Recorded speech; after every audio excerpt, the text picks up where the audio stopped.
ಆದ್ರೆ ಅವ್ರಿಗೆ ಅಷ್ಟೇನು ಸಂತೋಷವಿರಲಿಲ್ಲ. ನನ್ನ ಲಲಿತ ಕಲಾ ಅಕಾಡೆಮಿಯ ಸದಸ್ಯನನ್ನಾಗಿ ಮಾಡೋದಕ್ಕಿಂತ ಸಾಹಿತ್ಯ ಅಕಾಡೆಮಿಯ ಸದಸ್ಯನನ್ನಾಗಿ ಮಾಡಿದ್ದರೆ, ನನ್ನನ್ನು ಒಬ್ಬ ಕವಿಯಾಗಿ ಗುರುತಿಸಿದ್ದರೆ ಸಾಹಿತ್ಯ ಅಕಾಡೆಮಿ ಮೂಲಕ ನನಗೆ ಸಂತೋಷ ಆಗ್ತಾ ಇದೆ. ಬಾಗೂರು ಮಾರ್ಕಂಡೇಯರ ಭಾವಗೀತೆಗಳನ್ನ ಹಾಡುವವರಿದ್ದಾರೆ, ನಾವು ಅದನ್ನ ಕೇಳಿ ಆನಂದಿಸಬೇಕಾಗಿದೆ. ಆದ್ದರಿಂದ ರಸಭಂಗಕ್ಕೆ ಕಾರಣವಾಗದೇ ಇರಲಿ ಅಂತ ಹೇಳಬೇಕಾದಂತ ಮಾತುಗಳನ್ನ ಸಂಕ್ಷಿಪ್ತಗೊಳಿಸಿಕೊಂಡು ಕೆಲವು ವಿಚಾರಗಳನ್ನ ನಿಮ್ಮ ಜೊತೆಯಲ್ಲಿ ಹಂಚಿಕೊಡ್ತೀನಿ. ಆನಂದ್ ಮಾದ್ಲಗೆರೆಯವರು ಕನ್ನಡದ ಪ್ರಸಿದ್ಧ ಗಾಯಕರಲ್ಲಿ ಒಬ್ಬರು, ಸಾಂಸ್ಕೃತಿಕ ಸಂಘಟಕರಲ್ಲಿ ಒಬ್ಬರು. ಅವರು ಬಾಗೂರು ಮಾರ್ಕಂಡೇಯ ಅವರಿಗಿಂತ ಹಿಂದೆ ನನಗೆ ಸ್ನೇಹಿತರು ಮತ್ತು ಆತ್ಮೀಯರಾಗಿದ್ದಂತೆ.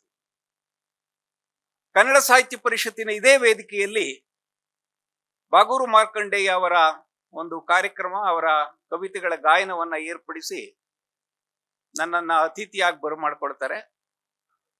ಆಗ ಮೊದಲ ಬಾರಿಗೆ ಬಾಗೂರು ಮಾರ್ಕಂಡೇಯ ಅವರು ರಚನೆ ಮಾಡಿದಂತ ಭಾವಗೀತೆಗಳನ್ನ ಬೇರೆ ಬೇರೆ ಗಾಯಕ ಗಾಯಕಿಯರ ಮೂಲಕ ನಾನು ಆಲಿಸಿದೆ ಮತ್ತು ಸಂತೋಷಪಟ್ಟೆ.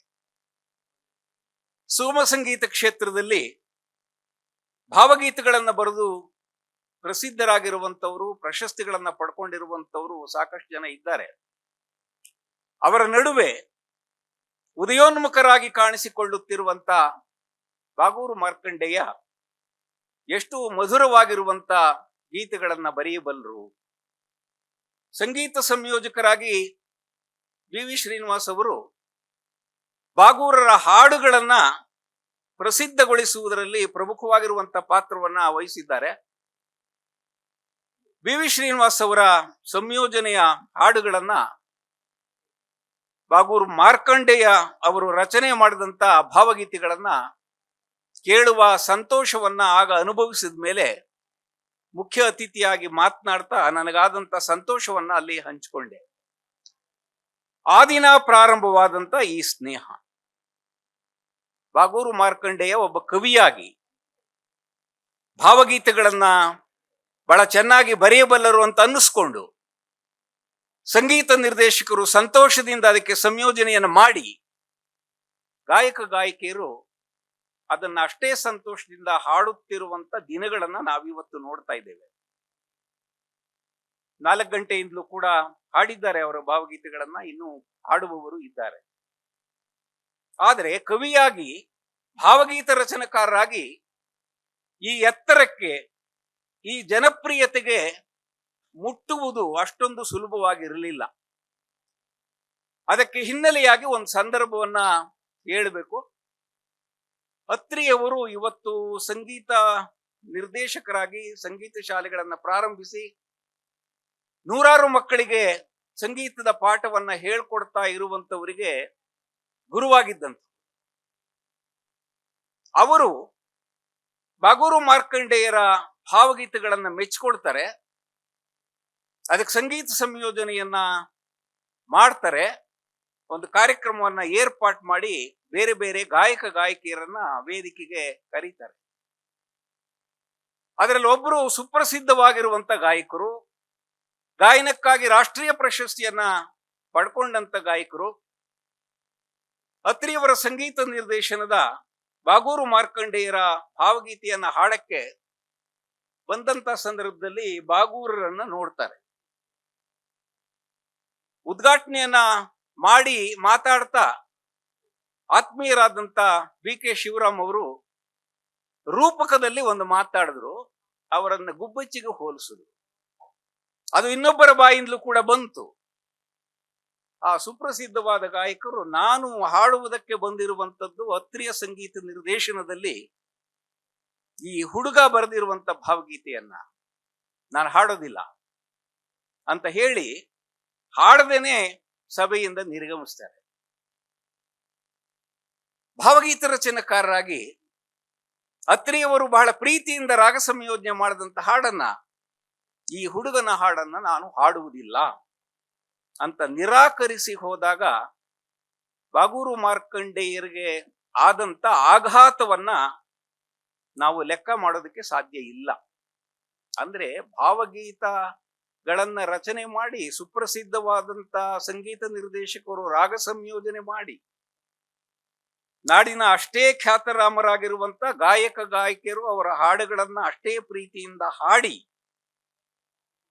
ಒಂದು ಸಂಗೀತದ ಮಧುರವಾಗಿರುವಂತ ಪರಿಸರವನ್ನ ಇವತ್ತು ನಿರ್ಮಾಣ ಮಾಡಿರುವಂತದನ್ನ ನಾವು ಕಾಣ್ತಾ ಇದ್ದೇವೆ. ಆದರೆ ಭಾವಗೀತಗಾರರಾಗಿ ಅವರು ಇಷ್ಟೊಂದು ಪ್ರಸಿದ್ಧಿಯನ್ನ ಪಡ್ಕೊಳ್ಳೋದಕ್ಕೆ ನಡೆದು ಬಂದಿರುವಂತ ದಾರಿ ಅಷ್ಟೇನು ಸುಗಮವಾಗಿ ಇರಲಿಲ್ಲ. ಇವುಗಳನ್ನೆಲ್ಲವನ್ನು ಎದುರಿಸಿಯೇ ಅವರು ಬೆಳೆದಿದ್ದಾರೆ ಎನ್ನುವಂಥದ್ದನ್ನು ನೆನಪು ಮಾಡ್ಕೋಬೇಕು. ಎರಡನೇ ಸಂದರ್ಭ KS ನಿಸಾರ್ ಅಹ್ಮದ್ ಅವರು. KS ನಿಸಾರ್ ಅಹ್ಮದ್ ಅವರು ಕನ್ನಡ ಸುಗಮ ಸಂಗೀತಕ್ಕೆ ಅವರ ಭಾವಗೀತೆಗಳ ಮೂಲಕ ಕೊಟ್ಟಿರುವಂತ ಕೊಡುಗೆ ಯಾವ ಮಟ್ಟದ್ದು ಅನ್ನುವಂಥದ್ದನ್ನ ನಾನು ವಿವರಿಸಿ ಹೇಳಬೇಕಾದಂತ ಅಗತ್ಯ ಇಲ್ಲ. ಏಕೆಂದರೆ ಸಂಗೀತದ ಅಭಿರುಚಿ ಇರುವಂತವರು, ಗಾಯಕ ಗಾಯಕಿಯರು, ಸಂಗೀತ ನಿರ್ದೇಶಕರು ಇವರೆಲ್ಲರೂ ಇರುವಂತ ಸಂದರ್ಭದಲ್ಲಿ ಅವರ ಕೊಡುಗೆಯನ್ನ ನಾನು ವಿವರಿಸಿ ಹೇಳಬೇಕಾದಂತ ಅಗತ್ಯ ಇಲ್ಲ. ಅವರ ಬಳಿ ಬಾಗೂರು ಮಾರ್ಕಂಡೇಯ ಅವರ ಸಂಬಂಧ ಹೆಂಗಿತ್ತು ಅಂತ ಅಂದ್ರೆ, ಅವರು ಬಹಳ ಪ್ರೀತಿಯಿಂದ ನಾನು ಕಂಡಂತ ಸಂದರ್ಭದಲ್ಲಿ, ಬಾಗೂರು ಬನ್ರಿ ಇಲ್ಲಿ, ಏನಯ್ಯ ಈ ಭಾವಗೀತೆ, ಈ ಸಾಲು, ಆ ರಾಧಾ ಮಾಧವರ ಬಗ್ಗೆ ಅದೆಷ್ಟು ಬರೀತಿ, ಅದಕ್ಕೆ ತಕ್ಕನಾದಂತ ಸೊಗಸಾಗಿರುವಂತ ಚಿತ್ರಗಳನ್ನು ಕೂಡ ಬರೀತಿ. ರಾಧೆಯ ಚಿತ್ರವನ್ನ ಬರೆಯುವ ಸಂದರ್ಭದಲ್ಲಿ ನೀನು ಉಪಯೋಗಿಸಿರುವಂತ ಗೆರೆಗಳು, ಆಕೆಯ ಬಾಗು, ಬೆಳಕು, ಒನಪು, ವಯ್ಯಾರ, ಸೌಂದರ್ಯ, ಸೊಗಸು ಇತ್ಯಾದಿಗಳನ್ನೆಲ್ಲ ಅಪೂರ್ವವಾಗಿರುವಂತ ರೀತಿಯಲ್ಲಿ ಚಿತ್ರಿಸಿದ್ದಿ ಅಂತ ಬಾಗೂರ ಹೆಗಲ ಮೇಲೆ ಕೈ ಹಾಕಿ ಪ್ರೀತಿಯಿಂದ ಅವರ ಬೆನ್ನ ಮೇಲೆ ತಟ್ಟಿ, ನೀನು ಅಸಾಧ್ಯ ಕಣಯ ಅನ್ನುವಂತ ಎದೆಯಾಳದ ಮಾತುಗಳನ್ನ ಕೆಲವು ಸಂದರ್ಭಗಳಲ್ಲಿ KS ನಿಸಾರ್ ಅಹ್ಮದ್ ಅವರು ಬಾಗೂರರ ವಿಚಾರದಲ್ಲಿ ನಾನು ಹಾಡಿದ್ದನ್ನು ಕೂಡ ಕೇಳಿದ್ದೇನೆ. ಬಾಗೂರು ಮಾರ್ಕಂಡೇಯ ಒಂದು ಅವಧಿಗೆ ಕರ್ನಾಟಕ ಲಲಿತ ಕಲಾ ಅಕಾಡೆಮಿಯ ಸದಸ್ಯರಾಗಿದ್ದಂತೆ. ಅವರು ನಾನು ಆಯ್ಕೆ ಆದದ್ದನ್ನ ಪತ್ರಿಕೆಯಲ್ಲಿ ನೋಡಿ ಅಭಿನಂದಿಸಿದೆ. ಆದ್ರೆ ಅವ್ರಿಗೆ ಅಷ್ಟೇನು ಸಂತೋಷವಿರಲಿಲ್ಲ. ನನ್ನ ಲಲಿತ ಕಲಾ ಅಕಾಡೆಮಿಯ ಸದಸ್ಯನನ್ನಾಗಿ ಮಾಡೋದಕ್ಕಿಂತ ಸಾಹಿತ್ಯ ಅಕಾಡೆಮಿಯ ಸದಸ್ಯನನ್ನಾಗಿ ಮಾಡಿದ್ದರೆ, ನನ್ನನ್ನು ಒಬ್ಬ ಕವಿಯಾಗಿ ಗುರುತಿಸಿದ್ದರೆ ಸಾಹಿತ್ಯ ಅಕಾಡೆಮಿ ಮೂಲಕ ನನಗೆ ಸಂತೋಷ ಆಗ್ತಾ ಇತ್ತು. ಯಾಕೆಂದ್ರೆ ನಾನು ಕಲಾವಿದ ಅನ್ನುವಂಥದ್ದನ್ನ ಇವತ್ತು ಜನ ಗುರುತಿಸಿದ್ದಾರೆ. ಕಲಾವಿದನಾಗಿ ನಾನು ಮಾಡ್ತಾ ಇರುವಂತ ಕೆಲಸ ಏನು ಅಂತ ಬೇರೆ ಕಲಾವಿದರು ಕೂಡ ಗಮನಿಸ್ತಾ ಇದ್ದಾರೆ.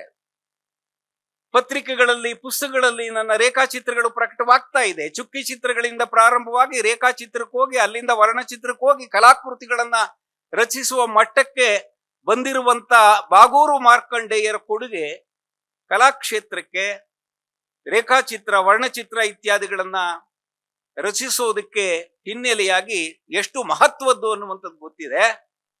ಆದರೆ ನಾನು ಅತ್ಯಂತ ಶ್ರದ್ಧೆಯಿಂದ, ಅತ್ಯಂತ ಪ್ರೀತಿಯಿಂದ ಕವಿತೆಗಳನ್ನ ಬರಿತಾನೆ ಇದ್ದೀನಿ.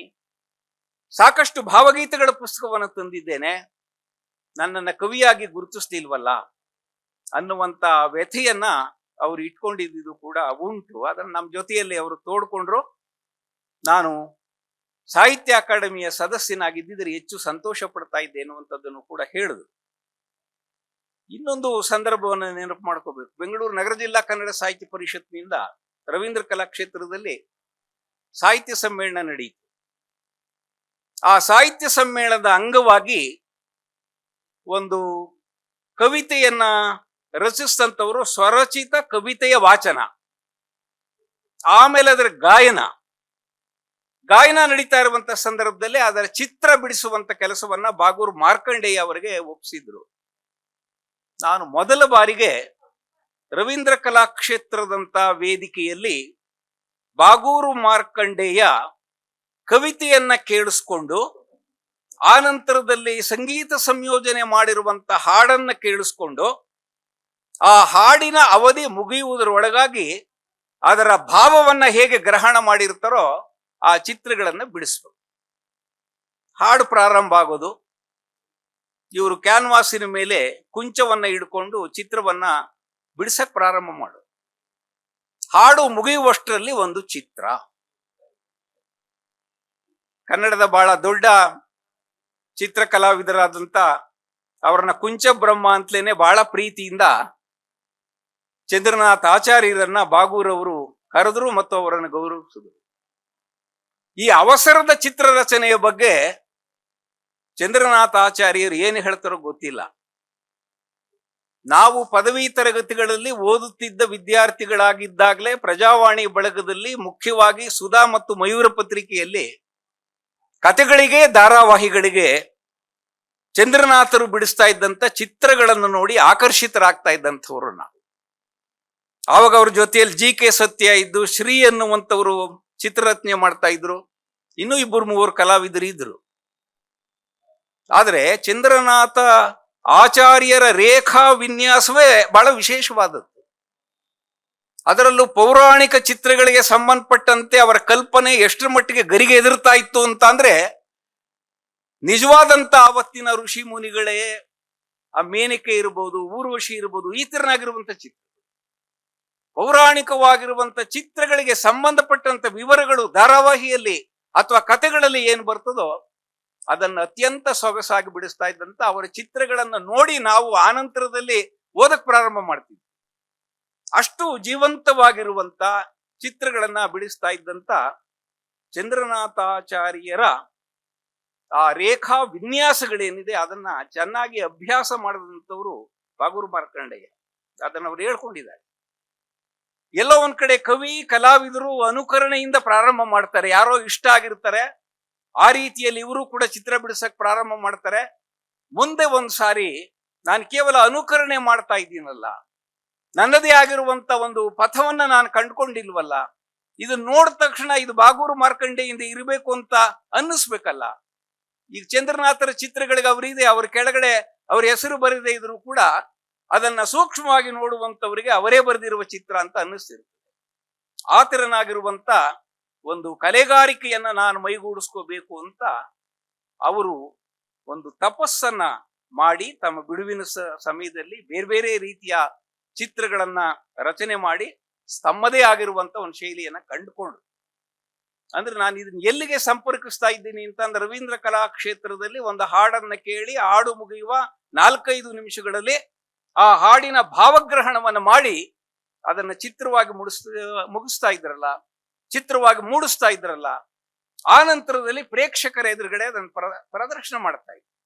ನೀವೆಲ್ಲ ಕೇಳಿಸಿಕೊಂಡ ಹಾಡು, ನಾನು ಕೇಳಿಸಿಕೊಂಡ ಹಾಡು, ನಾನು ಗ್ರಹಿಸಿದಂತ ರೀತಿ ಇಲ್ಲಿದೆ ನೋಡಿ ಅಂತ ಬಣ್ಣಗಳನ್ನು ತುಂಬಿ ಆ ಚಿತ್ರವನ್ನ ಎದುರುಗಡೆ ತೋರಿಸಿದಾಗ ರವೀಂದ್ರ ಕಲಾಕ್ಷೇತ್ರದಲ್ಲಿ ನೆರೆದಿದ್ದಂತ 700-800 ಜನ ದೀರ್ಘವಾಗಿ ಚಪ್ಪಾಳೆಯನ್ನು ತಟ್ಟಿ ತಮ್ಮ ಸಂತೋಷವನ್ನ ಅಭಿವ್ಯಕ್ತಿಸ್ತಾ ಇದ್ದುದು ಕೂಡ ಉಂಟು.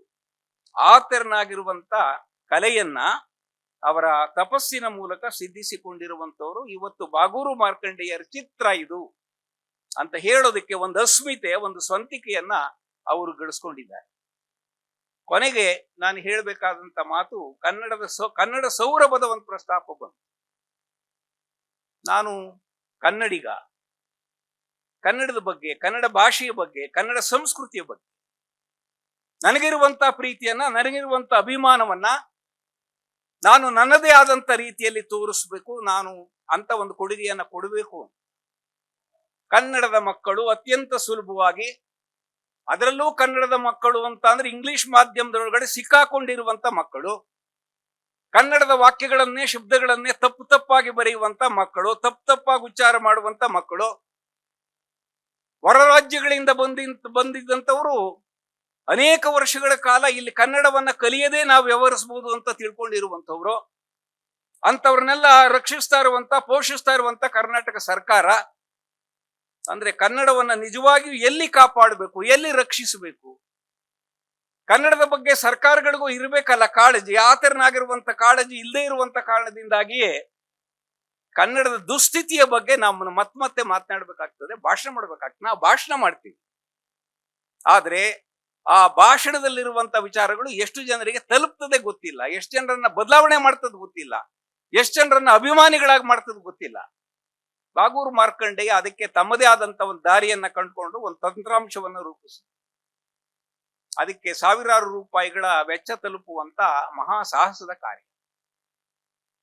ಕೊನೆ ಪಕ್ಷ ಅದನ್ನ ಕರ್ನಾಟಕ ಸರ್ಕಾರ ತೆಗೆದುಕೊಂಡು ಪ್ರತಿಯೊಂದು ಪ್ರಾಥಮಿಕ ಶಾಲೆ, ಮಾಧ್ಯಮಿಕ ಶಾಲೆ, ಪ್ರೌಢಶಾಲೆಗಳಿಗೆ ಅದನ್ನ ಕಳಿಸ್ಕೊಟ್ಟಿದ್ದರೆ ಕನ್ನಡವನ್ನ ಮಕ್ಕಳು ಇನ್ನಷ್ಟು ಚೆನ್ನಾಗಿ ಕಲಿಯುವ, ಕನ್ನಡದ ಬಗ್ಗೆ ಪ್ರೀತಿಯನ್ನ ಹೆಚ್ಚಿಸಿಕೊಳ್ಳುವ, ಅಭಿಮಾನವನ್ನ ಮೂಡಿಸಿಕೊಳ್ಳುವಂತ ಕೆಲಸವನ್ನ ಮಾಡ್ತಾ ಇದ್ರು. ಯಾವುದನ್ನೂ ನಿರೀಕ್ಷೆ ಮಾಡದೇನೆ ಬಾಗೂರು ಮಾರ್ಕಂಡೇಯ ಅವರು ಕನ್ನಡಕ್ಕೆ ಕೊಟ್ಟಿರುವಂತ ಬಹಳ ದೊಡ್ಡ ಕೊಡುಗೆ ಕನ್ನಡ ಸೌರಭ ಎನ್ನುವಂತ ತಂತ್ರಾಂಶ. ಇದಕ್ಕಾಗಿ ನಾವು ಕನ್ನಡಿಗರು ಅವರಿಗೆ ಋಣಿಯಾಗಿರ್ಬೇಕು. ಇಲ್ಲಿವರೆಗೆ ಅದನ್ನ ನೋಡದೆ ಇರುವಂತವರು ಒಂದ್ಸಾರಿ ಅದನ್ನ ಹಾಕೊಂಡು ನೋಡಿದ್ರೆ ಅದರ ಮಹತ್ವ ಏನು, ನಮ್ಮ ಮಕ್ಕಳಿಗೆ, ನಮ್ಮ ಮೊಮ್ಮಕ್ಕಳಿಗೆ ಕನ್ನಡವನ್ನ, ಕರ್ನಾಟಕದಲ್ಲಿ ಇರುವಂತವರು ಕನ್ನಡದ ಬಗ್ಗೆ ಅಭಿಮಾನವನ್ನ ತಳೆಯಬೇಕಾದಂಥವರು ಯಾವ ರೀತಿಯಲ್ಲಿ ಅದನ್ನ, ಆ ಅಭಿಮಾನವನ್ನ ಜಾಗೃತಗೊಳಿಸಬೇಕು ಅನ್ನುವಂಥ ಕೆಲಸವನ್ನ ನಾವು ಮಾಡಬಹುದು. ದಯಮಾಡಿ ಎಲ್ಲರೂ ಕೂಡ ಕನ್ನಡ ಸೌರಭವನ್ನ, ಅದರ ಮೂಲಕ ಅವರು ಮಾಡಿರುವಂತ ಒಂದು ದೊಡ್ಡ ಸಾಹಸವನ್ನ ಗಮನಿಸಬೇಕು ಅಂತ ವಿನಂತಿ ಮಾಡಿಕೊಂಡು, ಇವತ್ತು 60ರ ಅಭಿನಂದನೆ ಬಾಗೂರು ಮಾರ್ಕಂಡೇಯ ಅವರಿಗಾಗಿದೆ. ಉದ್ಘಾಟನೆಯ ಸಂದರ್ಭದಲ್ಲಿ ವಿ.ಕೆ. ಶಿವರಾಮ್ ಅವರು ರೂಪಕದಲ್ಲಿ ಒಂದು ಮಾತನ್ನ ಹೇಳಿದ್ರು. ಇದೇನು ಅಂತ ಅಂದ್ರೆ ಅರಳು ಮರಳು. 60ಕ್ಕೆ ಅರಳು ಮರಳಾಗುವಂತ ಸಂದರ್ಭದಲ್ಲಿ ಆ ಮತ್ತೆ ಅರಳುವ ಕೆಲಸ ಆಗ್ಬೇಕು 60ಕ್ಕೆ. ಯಾಕೆಂದ್ರೆ 60 ಆದ ನಂತರದಲ್ಲಿ ನಿವೃತ್ತಿ ಆಗ್ತಾರೆ. ನಿವೃತ್ತಿ ಆದ ಕೆಲವೇ ದಿವಸಗಳಲ್ಲಿ ಅನೇಕರು ಸಾಮಾಜಿಕ ಬದುಕಿನಿಂದ ಕಣ್ಮರೆ ಆಗ್ತಾರೆ. ಅವ್ರ ಬಗ್ಗೆ ಜನ ಯೋಚನೆ ಮಾಡುವಂಥದ್ದು ನಿಲ್ಲಿಸ್ತಾರೆ. ಆದ್ರೆ 60ರ ನಂತರವೂ ಕವಿಯಾಗಿ, ಕಲಾವಿದನಾಗಿ ಕೆಲಸ ಮಾಡಬೇಕಾದದ್ದು ಬೇಕಾದಷ್ಟಿದೆ. ಆದ್ರಿಂದ 60ರ ನಂತರ ವಿಶ್ರಾಂತಿಯನ್ನ ಪಡ್ಕೊಳ್ಳೋದಲ್ಲ, ವಿಶ್ರಾಂತ ಜೀವನವನ್ನು ಕೂಡ ಅವಿಶ್ರಾಂತವನ್ನಾಗಿ ಮಾಡಿಸ್ಕೊಳ್ಬೇಕು. ಅವರು ಮರಳಿ ಅರಳಬೇಕು ಅನ್ನುವಂತ ಸೂಚನೆಯನ್ನ ಅವರು ಬಹಳ ಸೂಚ್ಯವಾಗಿ ಕೊಟ್ಟಿದ್ದಾರೆ. ಅವರಿಗೆ ಮರಳಿ ಅರಳುವ ಶಕ್ತಿ ಇದೆ, ಆ ಉತ್ಸಾಹ ಇದೆ. ಅವರಿಂದ ಆಗ್ಬೇಕಾದಂತ ಕೆಲಸ ಈ 2 ಕ್ಷೇತ್ರಗಳಿದೆ, ಕಾವ್ಯ ಮತ್ತು ಕುಂಚ. ಅವುಗಳನ್ನ ಇನ್ನೂ ಚೆನ್ನಾಗಿ ಮಾಡೋದಕ್ಕೆ ಮುಂದಿನ ಸಮಯವನ್ನ ವಿನಿಯೋಗಿಸ್ಕೊಳ್ಳಿ. ಅವರು ಮುಂದೆ ಇಡುವಂತ ಹೆಜ್ಜೆಗಳು, ಅವರು ನಡೆಯುವಂತ ದಾರಿಗೆ ಎಲ್ಲ ಶುಭದ ಬೆಳಕಿರಲಿ ಅಂತ ಹಾರೈಸಿ ನನ್ನ ಮಾತುಗಳನ್ನು ಮುಗಿಸ್ತೇನೆ. ನಮಸ್ಕಾರ.